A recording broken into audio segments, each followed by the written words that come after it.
Today is Saturday, the 3rd of February 2024, and we are all gathered here for the 118th session on mindfulness for beginners in the English medium. And to our great fortune, we have Venerable Bhante Dhamma Kusala Thero joining us into today's session. And we would continue the session starting off with an in-session mindfulness practice guided by Venerable Bhante. Then we will move on to the talk on mindfulness scheduled for today. After that, we will have the question and answer session where we present reports received and verbal questions to Bhante, and then we will wrap up the program. So, to start off things, I would like to also welcome Venul Bhante on behalf of all of us, and also I would like to welcome all of you who are joining through Zoom and Facebook live stream. Now, I would like to invite Venul Bhante to commence with the in-session practice. Over to Bhante, much merits. Thanks, Namanta. Hello, everyone. We'll start today's program with a mindful walking session. For this, you need to find some space, probably like 10-15 step, that type of a space where you can walk comfortably. Once you have selected that space, you can start walking. Walk in a comfortable manner. Direct your eyes towards the floor in front of you, maybe like 7-8 feet ahead. You can direct your eyes and walk in a comfortable manner. While walking, we try to be present with the walking. We try to notice what we feel when we are present with the walking. You don't do much. Instead, you walk in a comfortable manner and trying to be attentive, trying to be present with the walking. Just try to be present and notice what you feel when you pay attention to the walking. When you try this, you might start to feel the ground touching your feet. Maybe the texture, temperature of the ground you may feel. Then which parts of your feet is touching the ground, you may feel. Whether it's the heel, whether it's the toes that are touching. So these details you might start to notice. Time to time, your attention might go to surrounding sounds, various thoughts, memories, surrounding sights. These things grab your attention. It is natural, and after a while, you realize that you have gotten lost. With that awareness, you can again try to be present with the walking process. Try to notice that your body is walking. Try to feel the walking sensations. This way we walk in a comfortable manner, trying to bring our attention to the present moment, trying to be present with the walking process.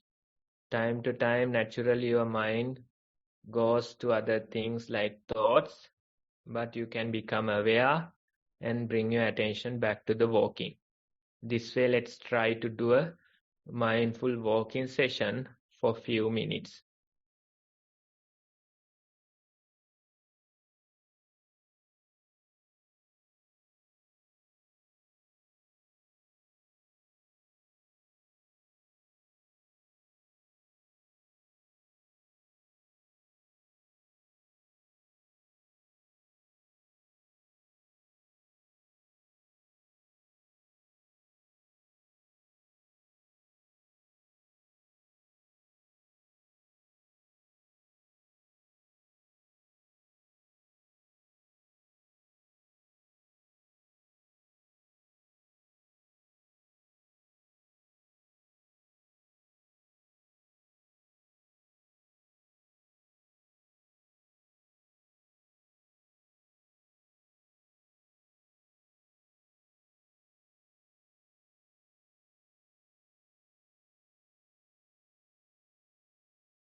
Okay, everyone, now you can return back to your seats.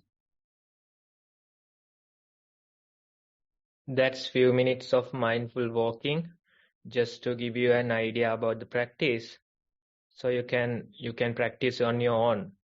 Every day, try to take some time, probably like 20-30 minutes at least. Do a mindful walking session and do a mindful sitting session. That way you can continue with your mindfulness practice. And when you come with your feedback, we can discuss further. With that, Namanta, you can take over. Much Mr. Banti for that wonderful in-session practice and the guidance. Now I would like to invite Banti again on behalf of all of us to commence with the talk on schedule for today's session. Over to Banti again. Thanks, Namanta. Hello, everyone. So we have a new topic today. We'll take some time to discuss about today's topic. Now, in order to discuss today's topic, we have to see how we are functioning most of the time. When we deal with the world, when we deal with other people, usually we have a self-view. We identify with ourselves. With that identification, we deal with others. With that self-identification, we deal with the world. You are the center. That's the very center of the entire universe. And with that center, you try to work. You try to deal with others. The whole thing rotates around you. That's the very idea of that self-view, self-identification. And when you function like that, when you try to deal with others like that, when you try to, conquer things in the world with this self-identification, it's natural that you start to feel resistance. Resistance from the outside as well as the resistance within. The self-identification doesn't get its way. Usually other people don't allow you to get your way. The things happen in the world, they don't allow you to get your way. So in a way, always there'll be friction, there's conflict against the others, against the world. This way we try to function, this way we try to deal with the world. This identification of self is the main thing that we have when we deal, when we function. Now, some of you already know René Descartes, his experiment. His experiment was about this self-identification. He thought that there are some false beliefs he has within. He thought an experiment to let go of these false beliefs. He tried to let go of all his beliefs, views, and try to start from the zero. And after few months, few weeks, few days doing this trial, he thought that maybe the very first valid thing or the very first valid belief that he can take is I think, therefore I am. He thought that it's a valid one because when I be, I can see the thoughts emerging. I can see I get thoughts about the other people. I get thoughts about the things happen in the world. So he thought that this is truth. He thought that I think, therefore I am is a valid thing, is a valid identification. When he did that statement, when he took it as true, you can see it's a fatal mistake. Why is it a fatal mistake? Because he has identified with his own thoughts, his own emotions, his own memories. That identification he has done. So with that, the rest, all the other things will tag along they too will be valid, they too will be true.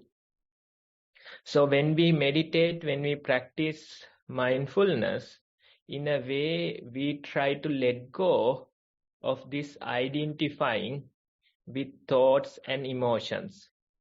Instead of making them yours, you try to observe them as a third person. You try to observe them as a bystander, without identifying with the thoughts, without identifying with the emotions. You just try to observe them. That is the very idea of meditation. When we meditate, we try to develop the ability to observe without identifying with these thoughts. We try to develop the ability to observe without identifying with these emotions. And that's what we are doing. Initially, it's really hard. Initially, it's natural that it is very difficult. You try to walk mindfully, you try to sit mindfully, you try to continue with the formal meditation. You walk in a comfortable manner and try to be the observer of this walking process.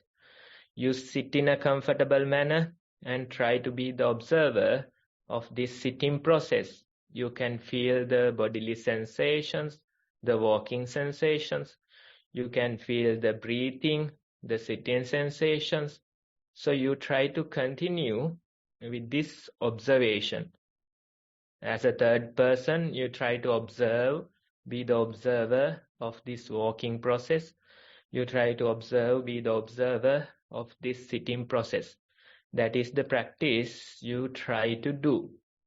But when you try this, especially as a beginner, naturally your mind forgets the third person observation and go and identify with your thoughts, go and identify with your emotions. This happens time after time. Again and again, this identification happens as a power of habit. It is happening. Without you even knowing, the mind goes and identifies with these thoughts, emotions. The mind takes them as you, yours. It takes. That way, again and again, this process happens. But the beginner, the meditator, they are advised to not to get discouraged with this process. Instead, they realize, I have again identified with my thoughts. I have again identified with my emotions. With that very awareness, again you return back to the third person observation. You try to take few steps mindfully. You try to take few breaths mindfully. Again, without you even knowing, the mind goes and identifies with the thoughts, with the memories, with the incidents, with the future planning. This process happens. But the training is to repetitively bring your attention back to the observation of the process. Again and again, train yourself to be the observer of this process without getting carried away. That practice we are doing, that training we are doing. When we do it, we realize it's like this identification is the basis of this creation. The self-identity. You are the center of the universe. Again and again, this identification is there. When something happens, it's something that has happened against me. When a person does something, he has done it against me. That identification is there. If somebody blame you, then you go and, start creating thoughts, memories, emotions against that person. This person has blamed me. He's an enemy of mine. That way, without you even knowing, you identify with these thoughts, you identify with these emotions. This process is repetitively happening. This is more like the basis for this creation. This is more like the foundation of this creation. Again and again, you are the center of the universe. Again and again, this is the center where everything else revolves around. This identification is there. This process is there. That's why in that creation story, when the apple, when it was eaten, Adam, he said that it wasn't me, it was this woman. Then the woman said it wasn't me, it was this snake. That way we try to avoid blame towards us and direct that blame, divert that blame towards somebody else or towards something else. So this is the basis, this is the center of creation. That way we try to function. That way we try to deal with the world. So the meditator, one of the many challenges the meditator faces is that how to be the observer without identifying with myself. How to be the observer without identifying with thoughts, memories. That very ability initially very weak. You don't have the strength to continue that ability, that observation. But repetitive practice will allow you to observe as the third person without getting carried away, without identifying with these things. That ability gradually you can develop. With repetitive practice, you can develop. It takes some time, of course. It takes some time, but that practice, it's worth. It's worth doing it little by little, gradually. Daily you invest some time as a walking session. Daily you invest some time as a sitting session.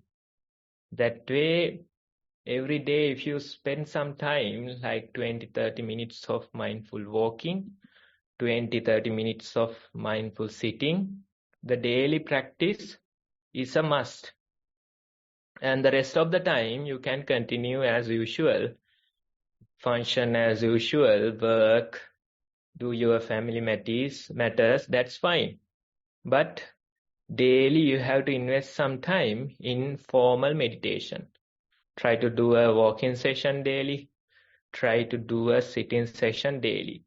With that repetitive practice, in a way, gradually you develop the ability to be the third person observer without getting carried away, without getting dragged into this identification. You can just be the observer of this walking. You can just be the observer of this sitting. You develop that ability gradually. When you develop that ability, little by little, you can continue the very practice into your day-to-day life as well. While brushing your teeth, every day you spend like 5-8 minutes trying to brush your teeth. Just during that time, try to make a determination to brush mindfully. Not just a day, not just 2 days. Instead, try to continue with it daily. Try to remind yourself to brush mindfully. Every time you take the brush to your hand, just remind yourself.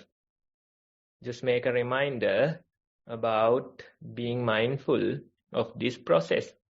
That way, gradually you can extend this very practice into your day-to-day life as well. Initially, you find it very difficult. It's difficult to maintain your attention. Naturally, you get carried away with so many mind objects. That observation is natural, that complaint is natural.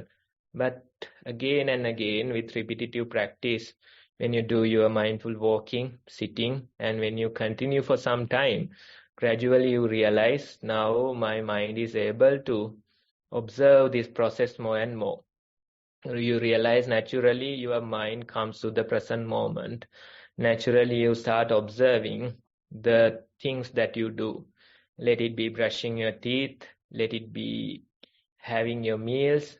Naturally, you start to become more and more present with the process.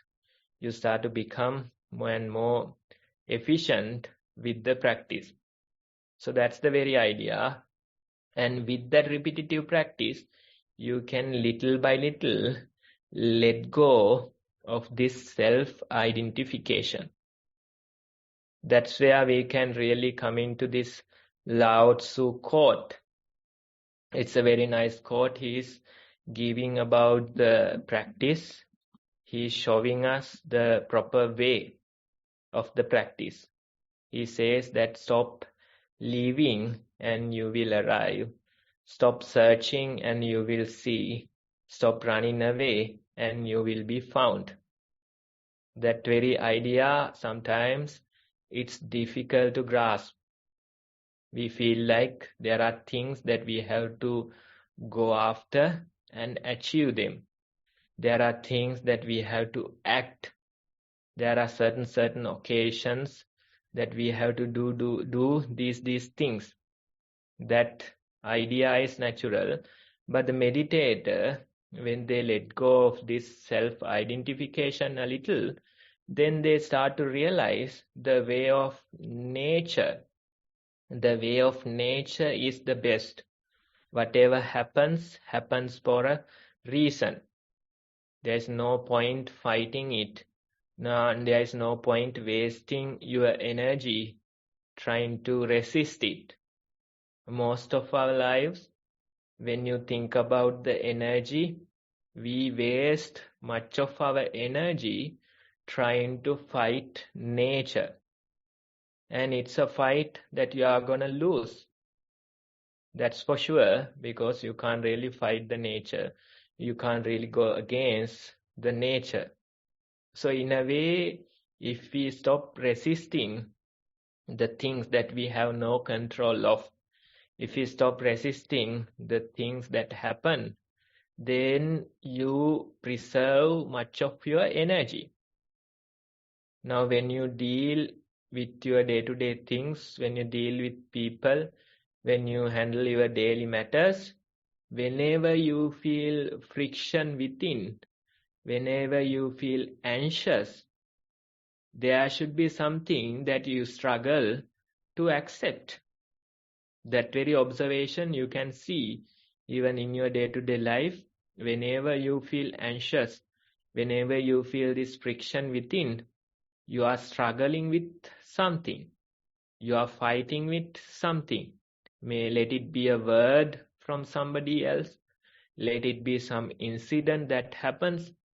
Basically, you have no control over these things, but still the mind keeps fighting it. The mind keeps resisting it. This process is there. Whenever you feel anxious, you can really see there is some resistance in mind. I am resisting something. I am fighting something. So this process is within us. That's why initially it's really difficult to accept the things that happens. Initially it's really difficult to go with the flow. But the meditator, with time, they start to develop this ability. They have to let go at least a little bit. They have to let go of this identification of self, identification with the thoughts, identification with the emotions. When you don't identify with these things, when you don't identify with your emotions, when you don't identify with your thoughts, then it becomes much easier for you to go with the flow. Be like water, they say. Water, think about water. The nature of it is flowing downhill. That is the nature of water. So in a way, you too can have certain goals. You too can achieve certain things. But you have to be wise. You have to conserve your energy while doing this. If you start fighting every resistance that you get, if you start fighting every obstacle that you face, then it might not be helpful for your end goal. It might not be helpful for you to achieve the end goal. Instead, you are wasting energy trying to fight everything along the path. But instead, the water flows downhill. That is the nature of water. Whenever there is some resistance, whenever there's some obstacle, the water works around it. It's not fighting initially. Little by little, it works around this obstacle. It works around this resistance. Again, after a while, when you look, the water is flowing of its initial direction. It is flowing downhill. It is going through the usual way.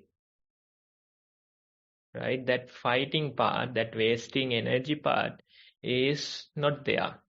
That very ability is important. If you develop that ability, then you realize whatever happens, you can take it as the nature, you can take it as the practice, and somehow work your way around this obstacle. Somehow try to find a way out of this situation. That ability you have, that ability you can develop. Only thing you need is to have some patience.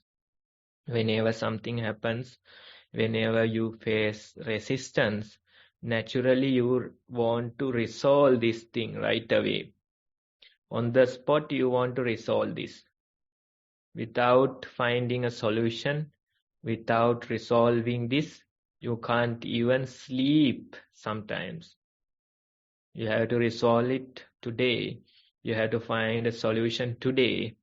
Without that solution, without resolving, you can't even sleep. That's how most of us function. Trying to solve this quickly, trying to resolve this quickly, we might even make a bigger mess out of the situation. So in a way, in order to develop this ability, the patience is very much important. Whenever things come, whenever problems, issues arise, you can simply acknowledge this problem. Don't try to suppress, don't try to ignore. Instead, you know that this is there. You become aware that this is there. With that awareness, somehow you continue, and in no time, you'll see that the issue or the problem, it has vanished. Most of the problems, you don't need to solve them. Instead, give them some time and they will solve themselves. That's the very idea. If you start solving every little problem, then it's not good. It's like a skillful manager, you have to deal with things. You can't micromanage everything. Instead, you delegate, you give it authority. Whenever necessary, you interfere. But most of the time, even without your presence, the things work. The process works. That very ability is important. Even for a good manager, they need to have this ability. They are not micromanaging. Instead, they have delegated. They are overlooking. Whenever needed, they interfere. Within some time, they can see the system works perfect. The process works perfect. Even without their presence, the things work. The things function. The system works. That very ability is important. Even in our lives, we have to have this skill. We are skillful dealing with these worldly matters. We have patience, we have mindfulness. That very ability will allow you to preserve most of your energy. Otherwise, we just waste energy fighting these useless things. That's what most people do. They fight these things, but there is no result at the end of the day. It's not your priority. It's not the proper thing that you have to pay attention. But still you do. Why this has come across your path. So you try to somehow solve it. You try to somehow fight with it. But instead, just let it be and go your way. Just go work around it and start moving. That very ability is important. With that very ability, we are trying to develop this. With that very ability, we are trying to appreciate the process, go with the flow. Although initially it's difficult, with repetitive practice you can develop this, you can have this potential, you can have this energy, and you become much more energy efficient. Whenever things happen, you don't start fighting them. Instead, you accept, you acknowledge, and somehow start moving again. Again, something happens. You acknowledge, you accept, somehow start moving. That very process is important. It should start within. That is the very idea. Now, when you sit in meditation, when you walk in meditation, you realize there are so many things happening. Sounds come, thoughts appear, various things come and go. Majority of them are out of your control. The meditator might experience. Initially, if you are a newbie, if you are unexperienced, then you start to blame yourself for the things that are happening. You blame yourself for the thoughts. You blame yourself for the surrounding sounds. You blame yourself for the bodily aches, pains, irritations. This blaming game is there. Again and again, you take responsibility for the things that happen. But when it comes to the things that happen, you can't really take responsibility. Instead, they happen, you somehow continue with your meditation. Thoughts come into your mind. Without even knowing, you forget the walking, you forget the sitting, and your mind gets lost in those thought processes. Maybe for few seconds, maybe even for few minutes, your mind gets lost in these thought processes. The beginner, they usually blame themselves for getting lost. But when you mature in your meditation, you realize this intermediate phase, I can't really have any control over. Out of your control, it is happening. You have no control over it. You were observing the breath. Without you even knowing, your mind get carried away and goes with these thoughts. Only after a few minutes, you realize. Only after a few seconds, you realize that you have gotten lost. When that realization comes, when that awareness comes, the next step is the blaming game. You start worrying about this process. But can you assume any responsibility about this process? No, it was out of your control. You were observing the breath. Without you even knowing, your mind went away for some time. Only after few seconds, few minutes, you became aware. So when you became aware, you start blaming. You start this blaming frustration game. But actually you have to realize, now only I know, earlier I didn't have any authority over this. I shouldn't be wasting this precious moment with blaming. Instead, when I have control over, I should again be mindful, continue with the meditation. Again, your mind forgets the object, forgets the mindfulness, and get lost, get carried away in some process. Again, after when you realize only, you can act. So this way, in a way, we develop the ability not to take responsibility for the things that happen. You can't really take responsibility for the things that happen. The meditator, they are again and again training themselves to let go of the responsibility for the things that happen, not to fight the things that happen. With that repetitive training, even in your day-to-day life, you become much better accepting the things that happened and not to waste your energy over fighting them. That very ability is important. That very skill is important. With that skill, you can really start going with the flow. When I say go with the flow, most people, they think that then we have to refrain from doing anything. That's not true. Instead, you can do things, you can spend energy, your effort matters.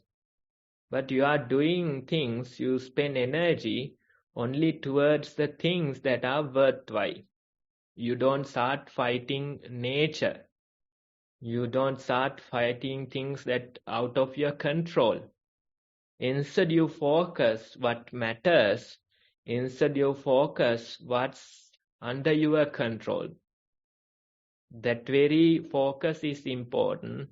That very attention is important. You are not wasting energy fighting everything. Instead, you know what you can do.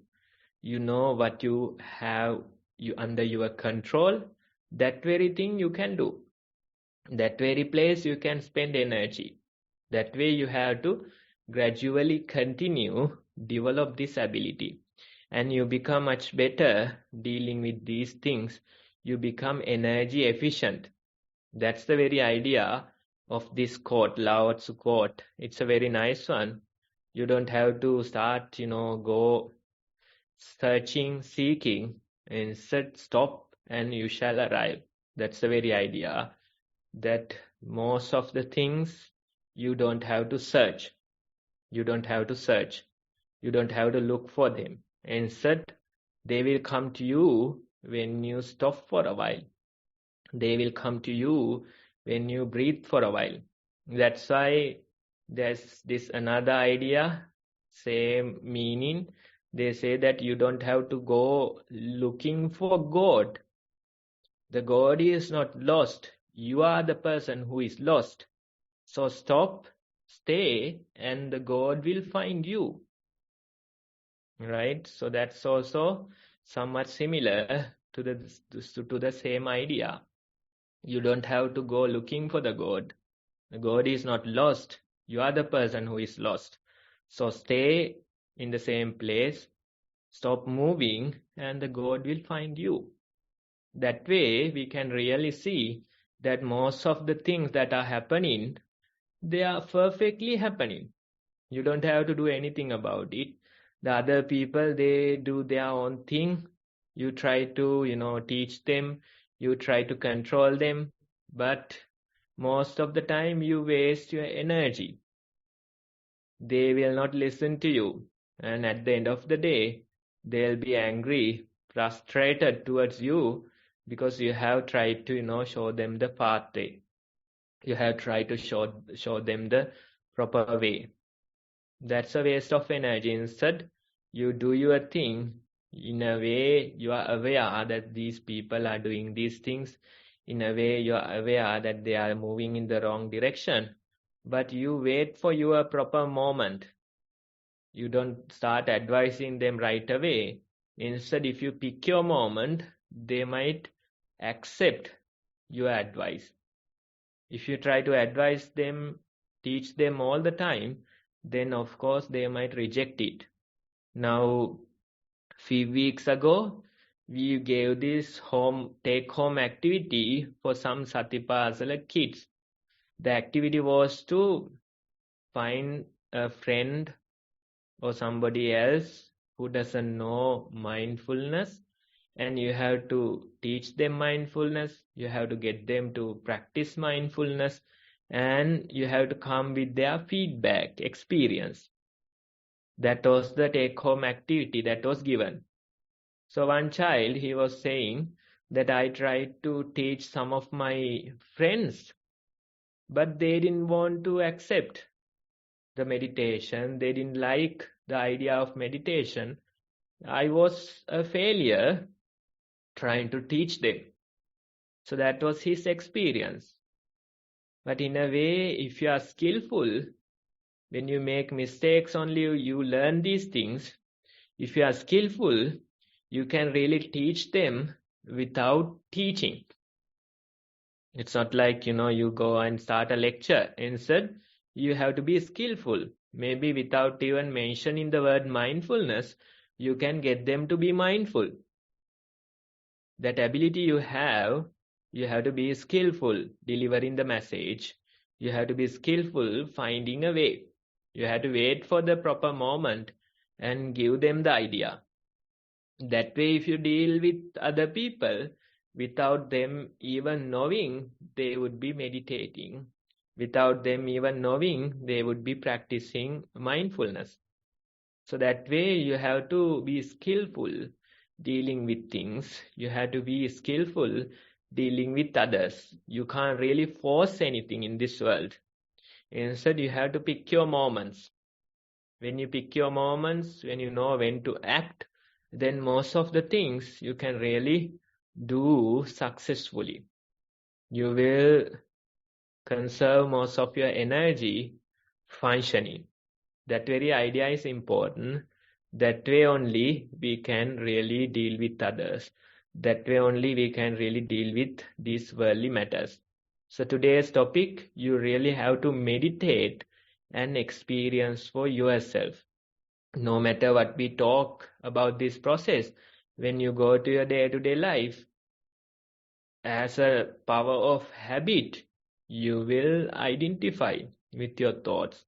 You will identify with your emotions. When somebody comes and tell you something, blame you, suddenly there's this grip in your mind. Without you even knowing, your mind goes and identifies with these thoughts, memories. So with repetitive practice only, you can really solve this. With repetitive practice only, you can create at least some distance from this identification. So it's important that we meditate. It's important that we meditate properly. That second point is very important. It doesn't matter that you are walking or sitting. We don't know whether you are meditating. So you have to make sure that you meditate properly. For that, you have to share your experience, have a discussion like this. That way, you have to support your practice. With that support, with repetitive meditation, you can really see how you are developing this ability in your mind. So try and experience for yourself. Thank you for listening. Thank you very much, Bhante, for that great explanation, and much thanks to Bhante. Next, we will move on to the question and answer session, and I would like to invite Sonali to commence that session. I would share the screen for the guide to the beginners. Mantha, Avasrai Bhante. So as Bhante said, practice is the key to having mindfulness. So practicing sitting and walking meditation is the start of all of it. And as we can see on the slide, there are 2 videos that could help you give it a start, or if you want to share it with someone. So these 2 will give you an idea of how to start mindful walking or mindful sitting. Once you have had time to watch them, then set aside time to practice at a regular time as much as you can, and make it quite regular, making it up to 2 hours of each day. And once you have had some experience with meditation, walking and sitting, you can then write it to us, send us a report, and we will present it to Bhante and get his feedback on your progress, on how you have succeeded. So you can send us the reports to us via the Google form. The link is provided here and in the chat, and also via email. The email is beginnersnv@gmail.com. That too is on the chat. And just continue to send us reports, and we will present it for guidance. If you'd like to see any of the sessions or listen to any of the previous sessions, the link again will be on the chat, and it is on this slide. That will be where you can find all the previous recordings of the sessions. I will now move on to, we've only got one report received today, and I will move on to that now. Sitting meditation. Sleepy even before sitting, but determined to sit at the regular time as wanted to send the report. Did a body scan and noted a pain in the hip, and then moved to the shoulder. Started watching the breath from then, and moved on to a calm state. Thoughts and breath both disappeared, and was seated for 30 minutes. Walking meditation. Started walking on a wooden floor, noted noises outside the house and then inside the house. A slight annoyance about the noise, but soon both the annoyance and the noise seemed to have disappeared. Noted body weight shifting from side to side with each step. Could not see when the back foot was lifted, so slowed down the steps. Noted the turn was always to the same side. Daily mindfulness. Watching mind more often, catching thoughts at the beginning and seeing some of them pass. However, when I was trying to be mindful while driving, I was amazed at how many different movements were needed to drive. I was constantly watching the oncoming traffic while quickly scanning the mirrors. Legs were moving between the pedals. The hand was moving from holding wheel to indicators or gears. Ear listening to some noise from the radio. I could not pinpoint the time when the thought arose to make these movements, as they were very fast, unlike other activities. I will be watching this activity more. It was a scary thought to note that all these movements are made without any awareness, and the mind usually wanders off as well. End of report, Bhante. Okay, a few things that are worth highlighting. The very first one is, now, even before the sitting, you feel sleepy. That is natural, especially if you are working, if you are managing a family, if you are managing a business, then of course, most of you are sleep deprived. You don't get enough sleep in your life.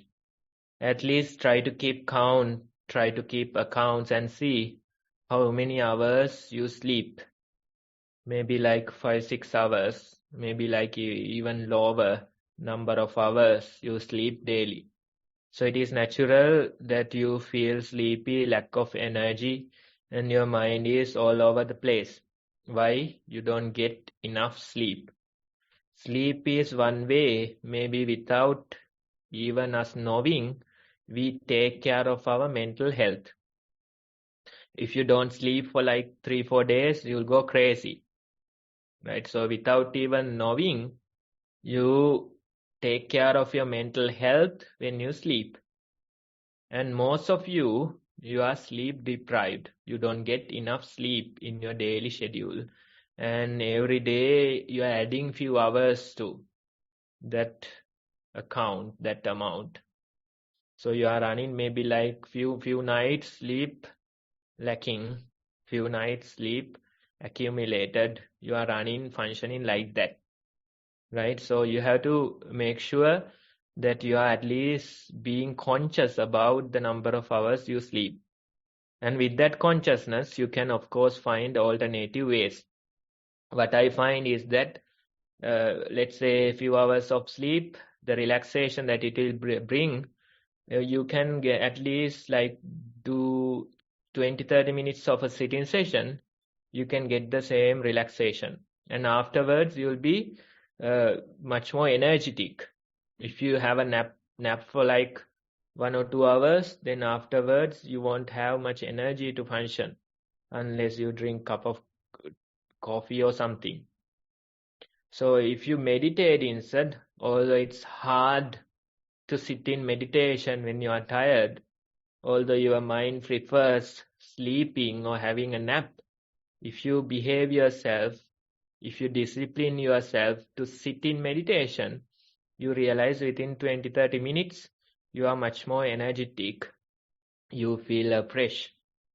That relaxation is there in sitting meditation. It's a rapid relaxation, both walking and sitting, the formal meditation. It's a rapid relaxation process, much more efficient than the unconscious relaxation of sleep.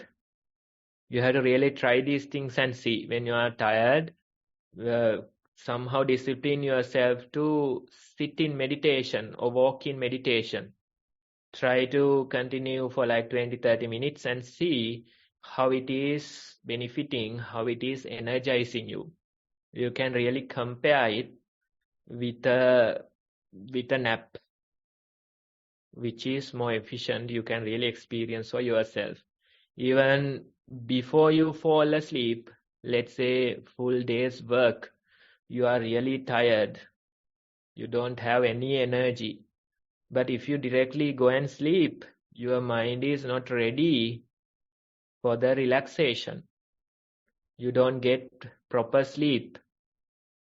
Instead, if you can discipline yourself to walk for some time, not for long, maybe at least like 10-15 minutes of mindful walking, then sit for some time, 10-15 minutes of mindful sitting. After that 30 minutes, if you can go to sleep, then of course you'll be much better off. Your mind is somewhat relaxed and it is ready for the good night's sleep. So that way you have to be aware how sleep deprived you are. You have to be aware that you have to somehow support your relaxation. Meditation, formal meditation, is a much more effective way. And even in your same experience, when you get up from meditation, you might experience much more energy. You might experience much more relaxed than having a nap. So that's the very first idea I want to mention. Then the second thing is about the noises. Somebody is making noises, and then in your mind there is some annoyance towards the noises. That observation you have made, right? So usually our usual reaction is that we have to go and get rid of the noises. Maybe you go and blame a family member and come back and sit again. That's what you do most of the time. Then try to, stop somebody making noises and come and sit in meditation again. That's our usual behavior. But when you become more skilled in meditation, you realize this too has some lesson in it. When these noises come, you can really see the annoyance within you. Maybe you are storytelling, thinking about the person who is making these noises and blaming him for the process, blaming him for doing it at the moment, cursing him for making so much noise. That's your mind at work.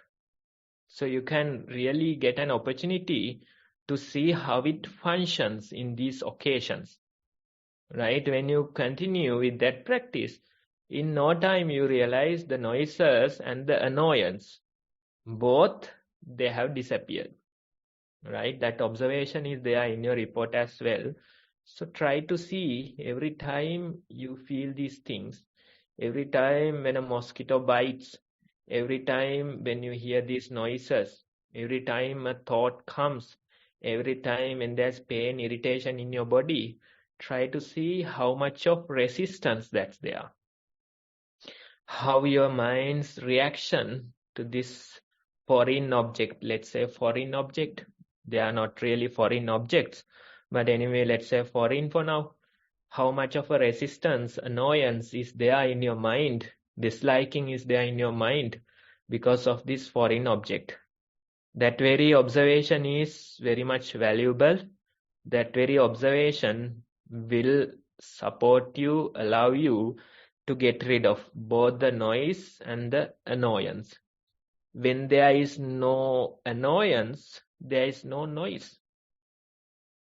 You are hearing something, but your attention doesn't really go to that object because there is no resistance. There is no disliking, right? So that very observation you can do. The noise is there. Since there is no annoyance, there is no noise. Right? So many sights are there, so many sounds are there in this world. There is no liking or disliking. When there is no liking or disliking, those are not relevant to us. It's like they are not there. That very observation is valid for a meditator. Whatever you have liking or disliking, that's where you have to meditate. Most of the objects you have no liking or disliking. So there is nothing to meditate over there. Already you are enlightened to those objects. There's a small portion of objects where there is liking or disliking. Right? So that's where the meditation comes in. The rest of the meditation is already done. So when there is no annoyance, there is no noise. Somebody might come and say, hey, although there is no annoyance, there is a noise. I observed, Bhante. True, you can observe the noise, but since there is no annoyance, it's not relevant to you. That's what happens to the arahants or enlightened people. They live in this world, but the things, the objects, they are not relevant. So when those objects are not relevant, what's the issue? Whatever comes, goes. This too shall pass. That's how they function. That's how the mind works. Their mind works. Right? So that very experience we too can have. Whenever there is no liking or disliking, that object it's not relevant to us. Only with the liking and disliking it comes. Let's say whatever the emotions, feelings you have, let's take lust, for example. If you are lustful towards something or some person, then of course you have some resistance dealing with that person. You can't, look in the eye, you can't work with them, you can't function with them because there's lust. If there's no lust, then it doesn't matter. You can work with them, you can function with them, you can talk with them, no issue. Right? So this is the truth. Whenever there is liking or disliking, that's where all these things are born. When there is no liking or disliking, it doesn't matter. It's not relevant to us. Right? So that very process you can experience within you when you meditate. Then the third one is driving. Not only driving, various things, so many other things. We have so complicated processes. Our body works perfectly without attention, without knowing. Habitually it works. Especially things like driving, it is scary how the mind works if you really pay attention. Something can go wrong at any moment without you even knowing. Most of them are automated. Most of them happen without consciousness. But the driving happens. Sometimes you are listening to the music as well. Sometimes talking to a passenger as well. The driving happens. Right? So this is how we function. Most of the time we are sleepwalking. Right? You're lost in your mind, thinking, talking, listening to music. Still you drive. So for a meditator, it becomes more like a hobby to observe this process. You don't have to make it intentional. If you try to make it intentional, then you won't be able to drive. That's the other problem. Try to do every action intentionally, you won't be able to drive. Right? That's also there. That's also a problem. So what we do is we allow the process to happen. We allow the body to take care of it. We allow this habitual behavior to continue while being aware. That's what you have to do. Let's say some other things like touch typing, right? Whenever the word is pronounced in your mind, the fingers move. You don't have to think. You don't have to think, go looking for the letters. Instead, the fingers move, and without you even looking, the typing happens, right? So that's how we are programmed. What we suggest is don't try to interfere with the process. Instead, be the observer. Notice how these complex things are happening without you even knowing. Notice the fingertips when you do certain things. This opposable thumb, right? It's a gift from evolution, right? Opposable thumb. Yeah, you put on buttons, work with those scissors and various tools. Without you even knowing, you use this opposable thumb. For the Satipasala kids, we give this activity, just don't use your thumb, and with the other fingers, you have to somehow function. Unbutton, button, push a button, various activities we do, and they struggle. They say, I can't do it, Bante, with this. Without the thumb, I can't do. Sometimes they take the other hand, do it with the thumb, and say, yes, I have done it. Right? That's how we function. We don't know. So it's a good habit to bring your attention to these fingertips, especially the thumbs, opposable thumbs. That's how we function. That's how we work. Whatever those tools, devices you work, you operate, you use the thumb to operate, right? Then your palm, you grab things, door handles, window handles, remotes, various devices, cups, plates, you grab with your palm. Then the feet, you climb up and down, walk on the cement floor, walk on the grass, various things you do. So it's good. It's a good habit to bring your attention to these points, like fingertips, the palms, then the feet. You simply bring your attention and notice how these things are happening, right? So that way, we just continue the observation without interfering with this process. Especially things like driving, if you try to interfere, it's a hell of a job to drive then. So you have to allow the process to happen while being the observer, noticing how complicated, how complex these processes and they are happening without the awareness, right? So continue with this experiment. It's called noble experiment. There's no real timeline. Instead, every day, every opportunity, every activity, it's a chance for your practice. That way, continue with the noble experiment. Thank you, Bante. That was really good feedback for the report.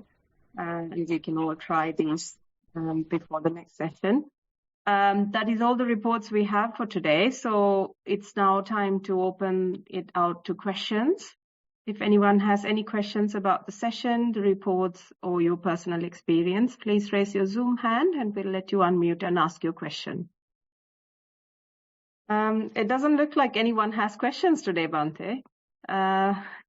Looks like it's fairly clear today and no one has any questions. So maybe now, Manta, I'll hand it over to you. Thank you, Sonali, and much praise to you, and also much praise to Bante for excellent guidance in the question and answer session as well.